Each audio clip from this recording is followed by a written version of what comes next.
But let me proceed with my own questions, and I'm going to put forth my own apologies because I will have to depart within 10 minutes as I have to catch a plane to make a college reunion, and I'm not going to disclose what reunion it is, but to get back to the two questions I posed in my opening remarks, I'll address this to Mr. Irvin and Mr. Skinner. Why Syria? In your investigations, were you able to divine the rationale to return Mr. Arar to Syria? We did ask the question, and no, we could not determine the rationale for the return to Syria. I'm glad to hear that you asked the question. To how many individuals was the question posed, if you know, or you can give me a range? Can I get back to you on that? I know we asked within and outside the department. The Department of Homeland Security? That's correct. Did you ask representatives of the Department of Justice that question? Yes, we did. And was there a response? Yes, but it wasn't satisfactory in our opinion, and that's the reason I make the statement or draw the conclusion in our report that the decision was somewhat ambiguous, because we just could not find documentation through interview or through file review that would lead us to believe, give us a reason why Syria. Did you inquire as to the Department of State? Yes, we did. And did you receive a response? Yes, but I'm going to stop there because we did receive a response, but if I go beyond that, then I'm getting into a classified arena here.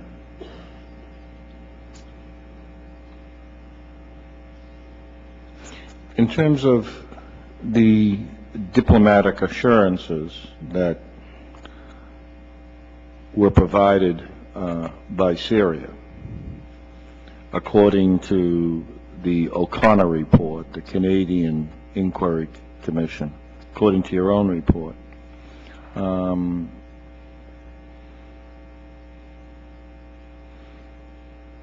was there any definition of those assurances that were provided? No. And I'd like to just clarify, when you say diplomatic assurances. Assurances. Just assurances. Diplomatic assurances implies something entirely different. Can you make the distinction for me? Not here, sir. I'm sorry. Well, let me just draw my own inference then. Well, you know what? Let me go to Mr. Irvin and ask him for his assistance on the distinction between diplomatic assurances and assurances. Well, I'm not an expert in this area, sir, but my understanding is that there is a formality to diplomatic assurances that does not attach, of course, to assurances. So one could speculate that this was an informal assurance. Yes. It could have been a whisper. Yes. Could have been a telephone conversation. Could have been.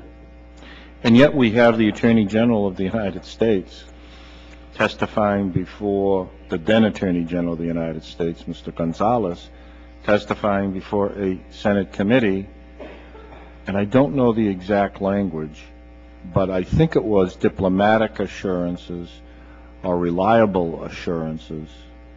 I'll have to go back and review that, but I would suspect that those senators that heard that testimony presumed that it was more than just simply a phone call or a whisper or a wink or a nod, and you're on your way back to Syria. Mr. Horton, do you have any opinion on this? Well, I think one of the issues in the background here that's very important is the role that the Department of State did or did not play in connection with this matter and similar matters. And it seems to me fairly clear that there was an effort to keep the State Department out of the process, out of the loop here, and this is the subject of a number of the redactions that have occurred here.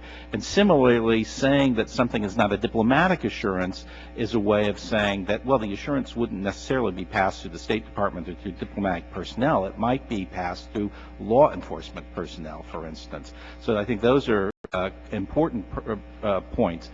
I also think the nature of what the assurance is, my surmise, again, from listening particularly to statements that have been made by Justice Department personnel who've addressed this issue in the past, is that they don't seem to believe that it has to be an assurance that a particular person will not be tortured, in so many words, that they seem to be prepared to accept a quite informal assurance to the country receiving him would abide by its laws, assuming they can say that the laws have protections against torture. That strikes me as outrageous. Are you familiar with the laws, the domestic laws of Syria? I am not. I have not undertaken a general survey of them, but I wouldn't be surprised if there weren't provisions in them that preclude torture, and I would imagine those are things that are routinely ignored by police authorities in Syria, certainly based on accounts I've read that have been issued by our own State Department, for instance. Again, in my opening remarks, I read the statement by President Bush, where he described Syria as having a legacy of torture. Those are his words; they're not mine. But accepting them at face value, can you help me, Mr. Horton, with our relationship with Canada? Do you consider them a terrorist state? I certainly do not consider them to be a terrorist state. I'm not familiar with any suggestion by our government that Canada is a nation that harbors terrorists.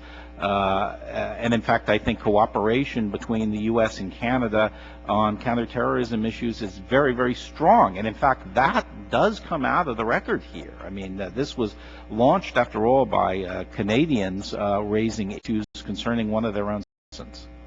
So I'd say there's been robust, close cooperation. I know there is concern on the U.S. side that the United States is not, that Canada is not as aggressive and its sort of preemptive measures in dealing with terrorist suspects as the United States is. There's also concern that, in other words, as a matter of practice, they don't render them to Syria. They don't render them to Syria, but I think also, too, the Canadian police authorities tend to study terrorist groups closely over a period of time to try and pull out all the roots very carefully rather than leaping on them right away. There's a sort of difference in police approach between the U.S. and Canada. And I think there's also concern that there's a porous border between the U.S. and Canada, which is, I mean, that's certainly true. Mm-hmm.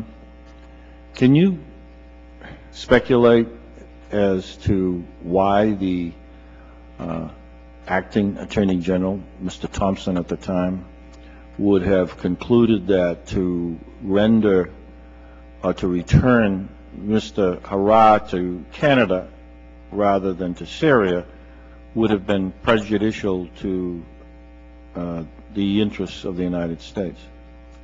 To me, this is one of the most difficult cases to understand, because I think even if we look at the extraordinary renditions program itself, I can sort of understand the methodology of the legal reasoning that's involved. Well, this is not really in the extraordinary renditions program where someone's being rendered to a country that cooperates with the U.S. and intelligence. It's a country that is essentially, that harbors terrorists and is essentially an enemy of the United States. I think it's been defined that way quite sharply in the past. But, I think that the rationale that must have been applied here was one where they expected some level of cooperation with Syrian police authorities. They expected an aggressive interrogation, potentially using prohibited techniques, highly coercive techniques, and their legal analysis led them to believe that a highly formalistic assurance provided by